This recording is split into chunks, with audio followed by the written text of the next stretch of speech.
नमस्कार, स्वागत है आपका एनएमएफ न्यूज में। मैं हूं आपके साथ शबनम। एक बार फिर सऊदी अरब ने आधी रात ताबड़तोड़ तरीके से यमन पर एयर स्ट्राइक की, जमकर बम दागे, मिसाइलें दागी और निशाना बनाया यूएई के लड़ाकों को, एसटीसी के लड़ाकों को। बताया जा रहा है कि सऊदी अरब के इस हमले में एसटीसी के 20 से ज्यादा लड़ाके मारे गए हैं।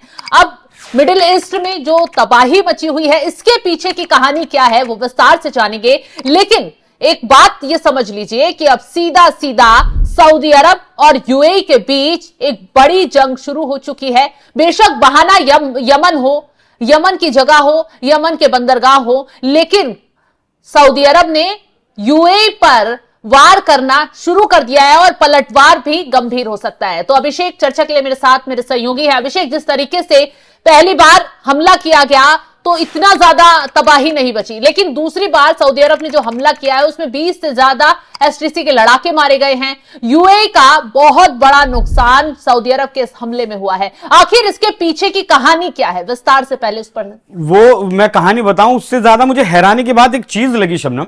जब ये पहला हमला सऊदी की तरफ से किया गया यमन में, यूएई की जो गाड़ियां थी, यूएई का जो हथियारों का काफिला था उस पर, उसके बाद जो चिट्ठी जारी की गई, जो लेटर जारी किया गया हमले का कि हाँ हमने हमला किया है, उसमें यूएई को पता है वो क्या लिखता है? ब्रोदरली यूएई, मतलब वो तब भी भाई लिख रहा है। पहला जब हमला हुआ, उसके बाद यूएई का जब जवाब आया, यूएई ने कोई चुनौतीपूर्ण बात नहीं कही, कोई हिंसा को भड़काने वाली, लड़ाई को भड़काने वाली बात नहीं की, और उन्होंने सिर्फ सफाई दी कि ये जो हथियार जा रहे थे ये हमारी सेनाओं के लिए जा रहे थे हथियार, बाकी ये विद्रोहियों के लिए हथियार नहीं जा रहे थे, ये सऊदी की जो सेनाएं मौजूद हैं वहां उनके लिए हथियार नहीं जा रहे थे। मतलब सऊदी अरब इस लड़ाई को आगे नहीं बढ़ाना चाहता, लेकिन सऊदी अरब ने, माफ कीजिएगा, यूएई इस लड़ाई को आगे नहीं बढ़ाना चाहता, लेकिन सऊदी अरब ने डांट फटकार लगाने का काम जरूर यूएई को किया है कि अगर ज्यादा उड़ोगे तो फिर इसी तरीके से दबा दिया जाओगे। अभिषेक, अब पूरी कहानी अगर आप समझे, तो जारी किया था, यूएई को कहा था कि अपने सैनिक वहां से वापस लौटा लो, वहां हथियार भेजना बंद कर दो, लेकिन यूएई ने हामी भरी, ना तो हथियार भेजना बंद किया, ना अपने सैनिक वहां से हटाए। तो इसी के बाद ये हमला दोबारा किया। बिल्कुल, देखिए सारा खेल तेल का है। दुनिया में फिलहाल दूसरे नंबर पर सबसे ज्यादा अगर कोई तेल निकाल रहा है तो वो सऊदी अरब है। वेनेजुएला के पास सबसे ज्यादा तेल है और सऊदी अरब दूसरे नंबर पर निकाल रहा है। पहले नंबर पर कौन निकाल रहा है? अमेरिका। यमन जो है, यमन में भी भारी मात्रा में तेल है। और आपको याद होगा जब ईरान और इजराइल का झगड़ा हुआ या फिर वो हुआ, तो इजराइल के जो जहाज थे, जो मालवाहक जहाज थे, उन पर हुतियों ने कब्जा कर लिया था, उन पर हमला कर लिया था। मतलब यमन एक ऐसी जगह पर, लोकेशन पर है जहां अगर आप देखेंगी सिंगापुर से भी बेस्ट लोकेशन पर वो है। मतलब अगर वो सिर्फ विमानों से टैक्स लेने लगे तो वो बहुत ज्यादा अमीर हो जाए। इसी जगह पर सऊदी अरब भी चाहता है कि उसका प्रभाव रहे, यूएई भी चाहता है कि उसका प्रभाव हो, जिससे कि तेल का जो आयात है दूसरे देशों को, तेल जो बेचा जाता है उसमें कोई किसी प्रकार की बाधा ना आए, कोई दिक्कत ना आए। देखिए यमन में अगर आप देखेंगे तो 3 गुट फिलहाल है। एक गुट है जो समुद्री सीमा से लगा हुआ है, जो सबसे प्राइम लोकेशन यमन की है, या फिर दुनिया को जो लगभग 40% व्यापार जिस रास्ते से होता है वो उस जगह पर आपका हुती बैठे हैं। उसके बिल्कुल बगल में सऊदी अरब बैठा है। सऊदी अरब हुतियों के पास भी थोड़ा सा हिस्सा है, आपका सऊदी अरब के पास भी थोड़ा सा हिस्सा है, और जो बड़ा हिस्सा है वो फिलहाल यूएई के पास है। ये नक्शा है दिसंबर 2025 का, दिसंबर 2025 का। लेकिन अगर आप इसी यमन का नक्शा देखेंगी मार्च 2025 का, तब आपको पता चलेगा कि बड़े हिस्से पर सऊदी अरब का कब्जा था, एक छोटे से हिस्से पर यूएई का कब्जा था, और जहां आपका हुतियों का कब्जा था वो वहां था ही। लेकिन जो आपने एसटीसी का नाम लिया, वो एक फोर्स है, सऊदी अरब की फोर्स है। उसने लगातार अपना प्रभाव बढ़ाया है, लगातार अपना प्रभाव बढ़ाया है, और एक छोटे से हिस्से में ले जाकर सऊदी अरब की जो सेनाएं हैं उन्हें समेट दिया है। इस बात को लेकर आज से नहीं, पिछले मार्च, मतलब मार्च 2025 से दोनों देशों के बीच लगातार तनातनी चल रही थी, लेकिन खबरें ऊपरी तौर पर नहीं आ रही थी, अंदर खाने सब कुछ चल रही थी। लेकिन हमला किस वक्त हुआ? अभिषेक, यहां पर यूएई समर्थित संगठन है, और वो फिलहाल एक बड़े हिस्से में फिलहाल है।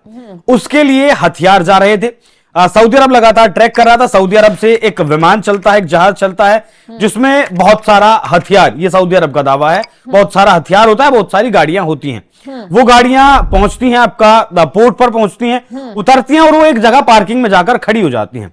सऊदी अरब का कहना है कि इसमें भारी मात्रा में इन गाड़ियों में हथियार था, सैकड़ों की संख्या में हथियार था। और ये हथियार जो सऊदी अरब की जो सेनाएं हैं या फिर सऊदी समर्थित जो गुट फिलहाल यमन में है उसे मारने के लिए या फिर उनसे लड़ने के लिए यह हथियार पहुंचाया गया। जैसे ही वो गाड़ियां एक जगह जाकर पार्क होती हैं, सैकड़ों गाड़ियां, तुरंत सऊदी अरब हमला करता है और तस्वीरें आप देख सकते हैं किस तरीके से राख के ढेर में उसे बदल दिया जाता है। शुरुआत में जो मैंने बताया दोनों देशों की तरफ से यह कहा गया, हमले की पुष्टि की गई, सऊदी ने भी की और अब यूएई ने भी की। दूसरा अगर बात करें, अब यूएई बिल्कुल भी इस एस्केलेशन को बढ़ाना सऊदी अरब के साथ नहीं चाहेगा, क्योंकि दुनिया में सऊदी अरब का प्रभाव ज्यादा है। दुनिया में पैसे वाला कंट्री सऊदी अरब यूएई से बहुत ज्यादा है। अमेरिका के साथ बहुत ज्यादा घनिष्ठ संबंध सऊदी अरब के ज्यादा हैं।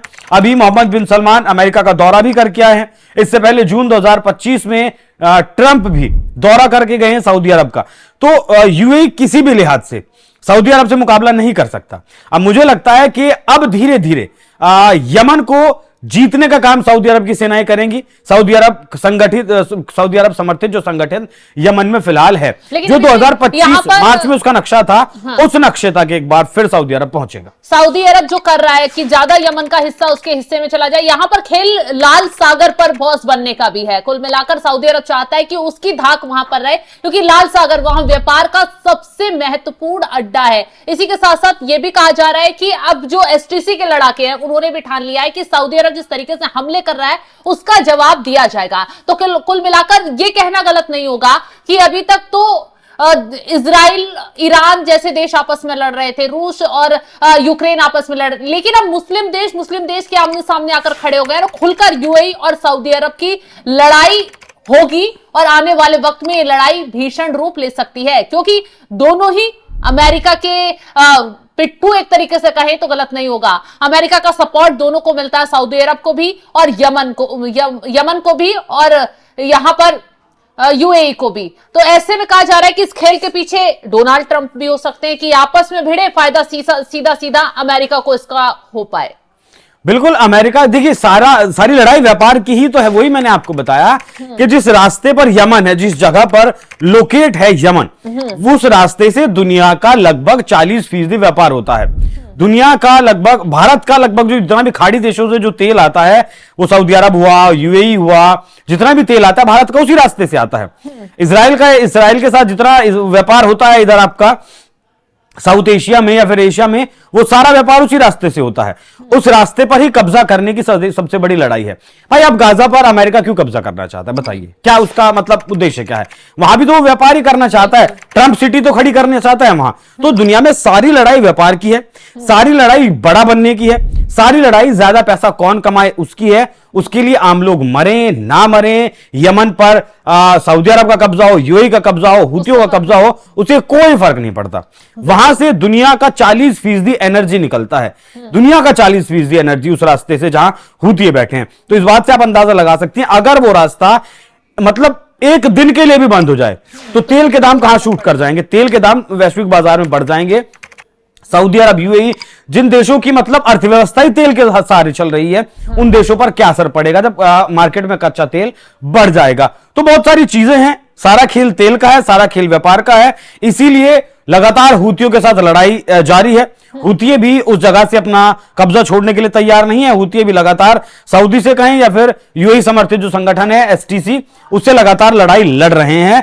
दुनिया का 40% एनर्जी, 40% ज्यादा एनर्जी उस रास्ते से होकर निकलता है और यही सारी लड़ाई है। सऊदी जो दुनिया में सबसे ज्यादा तेल निकालने के नंबर पर दूसरे नंबर पर आता है, वो नहीं चाहता कि उसका तेल बिकना बंद हो, उसका तेल लेट हो या फिर उसके व्यापार पर कोई फर्क पड़े। इसीलिए अब यमन पर आप देखिएगा, यमन का नक्शा एक बार फिर से मार्च 2025 में जो था वही पहुंचने वाला है। तो देखा आपने यमन में क्यों लगातार सऊदी की तरफ से हमले किए जा रहे हैं। निशाना यूएई के सैनिकों को, यूएई के लड़ाकों को बनाया जा रहा है। हालांकि अब खबर तो यह भी आ रही है कि यूएई ने अपने सैनिक वहां से निकाल लिए हैं और यहां पर संदेश भेज दिया है कि हम इस लड़ाई को रोकना चाहते हैं। लेकिन सऊदी अरब है मानने को तैयार नहीं है। सऊदी अरब का संदेश साफ है कि अगर वहां हथियार भेजे जाएंगे या फिर वहां लड़ाके तैयार किए जाएंगे तो अंजाम भुगतना ही पड़ेगा। और खेल आपने समझ लिया कि तेल का खेल है। यूएई जिस तरीके से वहां धाक जमा रहा था, सऊदी अरब को वो बात पसंद नहीं आ रही, क्योंकि सऊदी अरब नहीं चाहता